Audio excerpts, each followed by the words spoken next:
Bonjour à toutes et à tous, et bienvenue dans ce nouvel épisode de Madame SES, le podcast qui vous accompagne pour comprendre les grandes notions du programme de sciences économiques et sociales.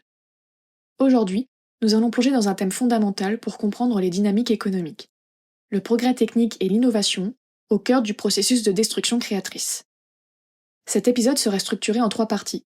Dans un premier temps, nous explorerons la notion centrale de ce podcast, les innovations, avec les travaux de Joseph Schumpeter qui a mis en lumière leur rôle clé dans le système capitaliste. Ensuite, nous analyserons l'impact des innovations sur la croissance économique en montrant comment elles dynamisent les économies et repoussent leurs limites. Enfin, nous verrons que cette quête du progrès technique, bien qu'elle soit un moteur de développement, peut aussi engendrer des inégalités au sein de nos sociétés. Saviez-vous que chaque grande innovation cache à la fois une promesse de progrès et un bouleversement profond ? Du smartphone à l'intelligence artificielle, ces inventions transforment nos vies, dynamisent l'économie et redéfinissent nos métiers. Mais comment l'innovation devient-elle un moteur de croissance économique, tout en dessinant les contours d'un avenir parfois inégalitaire ?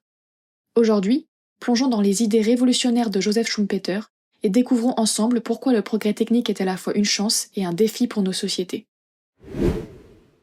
Joseph Alois Schumpeter, économiste autrichien de renom, est surtout connu pour ses travaux novateurs sur les concepts d'innovation et de destruction créatrice.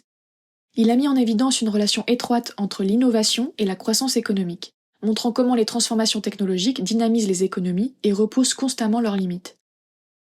Pour Schumpeter, le système capitaliste ne peut pas rester statique. Il est conçu pour évoluer, s'adapter et générer de la croissance. Le moteur de cette dynamique ? L'innovation et le progrès technique, qui s'exprime à travers ce qu'il appelle la destruction créatrice. Un processus où de nouvelles idées ou produits remplacent les anciens. Par exemple, les smartphones ont peu à peu remplacé les téléphones portables classiques, bouleversant à la fois les habitudes des consommateurs et les marchés. L'innovation, selon lui, va bien au-delà d'une simple amélioration. Il s'agit de l'introduction sur le marché de quelque chose de réellement nouveau ou de significativement meilleur que ce qui existait auparavant. Schumpeter identifie 5 grandes catégories d'innovation. L'innovation de produits, par exemple l'apparition du smartphone qui a remplacé les téléphones traditionnels. L'innovation de procédés, comme l'invention des chaînes de montage par Ford qui a révolutionné la production industrielle. L'innovation de modes de production, tels que l'introduction de l'intelligence artificielle dans les processus de fabrication. L'innovation de débouchés, par exemple l'ouverture des plateformes de streaming comme Netflix qui ont créé de nouveaux marchés pour le divertissement. Et enfin, l'innovation de matières premières, comme l'utilisation du graphène, un matériau ultra léger et résistant dans des technologies de pointe. Pour Schumpeter, l'entrepreneur joue un rôle central dans ce système. Il ne s'agit pas simplement d'un gestionnaire, mais d'un véritable innovateur. C'est lui qui, en quête de profit, prend des risques, investit dans de nouvelles idées et parvient à s'imposer temporairement sur le marché grâce à ses innovations. Par exemple, Steve Jobs, fondateur d'Apple, incarne parfaitement cette figure de l'entrepreneur schumpeterien. En proposant des produits révolutionnaires comme l'iPhone, il a temporairement dominé le marché tout en redéfinissant les standards de l'industrie. Cependant, ce monopole est souvent de courte durée, car d'autres entreprises imitent ou surpassent l'innovation initiale. C'est ainsi que la destruction créatrice assure une dynamique permanente, stimulant la concurrence et donc la croissance économique. Revenons à cette idée de destruction créatrice. Schumpeter montre que ce processus est au cœur de l'évolution économique.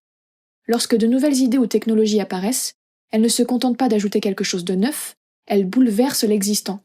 Cela signifie que des entreprises, des métiers ou des produits peuvent disparaître parce qu'ils deviennent obsolètes. Un exemple simple, l'arrivée de la photographie numérique. Les appareils photo argentiques pourtant très populaires ont été remplacés. Les entreprises qui n'ont pas su s'adapter comme Kodak ont vu leur activité décliner, tandis que de nouvelles entreprises comme Canon ou Sony ont prospéré. C'est cela la destruction créatrice, une dynamique où les innovations créent de nouvelles opportunités tout en détruisant d'anciennes. Cela peut paraître brutal, mais c'est aussi ce qui permet au système économique d'évoluer et de s'adapter. Nous venons de voir que les innovations sont au cœur de la croissance économique, mais elles ne profitent pas à tout le monde de la même manière. En effet, ces avancées, bien qu'elles apportent un dynamisme certain à nos sociétés, contribuent également à creuser les inégalités de revenus dans le système capitaliste.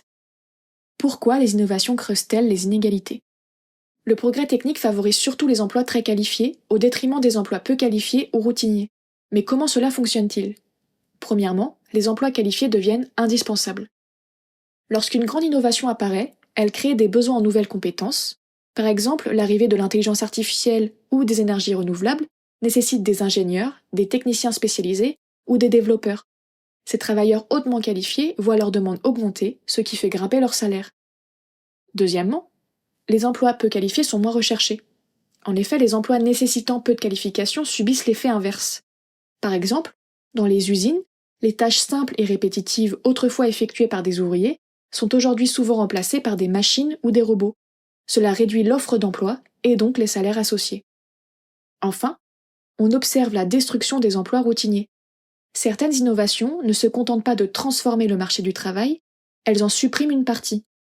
Par exemple, les caisses automatiques dans les supermarchés remplacent les caissiers et caissières, tandis que les logiciels de comptabilité suppriment certains postes dans les services administratifs. Ces emplois routiniers, autrefois nombreux, disparaissent peu à peu, remplacés par des machines ou des systèmes automatisés. Ces dynamiques provoquent ce qu'on appelle une polarisation du marché du travail. Cela signifie que le marché se divise en deux groupes principaux. Le premier regroupe les travailleurs hautement qualifiés, qui bénéficient des innovations. Leur rémunération augmente car ils sont recherchés et adaptés aux nouvelles technologies. Le second regroupe les travailleurs peu qualifiés, qui au contraire voient leurs revenus diminuer car leur travail devient moins attractif, voire obsolète face aux progrès techniques. Prenons un exemple concret. L'émergence des voitures autonomes. Elle crée des opportunités pour les ingénieurs en intelligence artificielle et les concepteurs de logiciels. Mais elle menace des millions de conducteurs professionnels, chauffeurs de taxi, livreurs routiers, dont les tâches pourraient être remplacées par ces innovations. Bien sûr, les innovations apportent beaucoup de progrès. Elles améliorent notre quotidien, créent de nouveaux métiers et font avancer nos sociétés. Mais elles posent aussi des défis importants. Comment accompagner les travailleurs dont les emplois disparaissent ? Comment s'assurer que les fruits de la croissance économique soient mieux répartis ? Ces questions sont essentielles, car si le progrès technique est un moteur de croissance, il doit aussi être un levier d'inclusion sociale. Merci d'avoir écouté cet épisode. Vous pouvez compléter ce podcast en allant sur ma page Instagram pour y découvrir un résumé de ce que l'on a vu aujourd'hui. N'hésitez pas à vous abonner, à partager et à me dire ce que vous en avez pensé.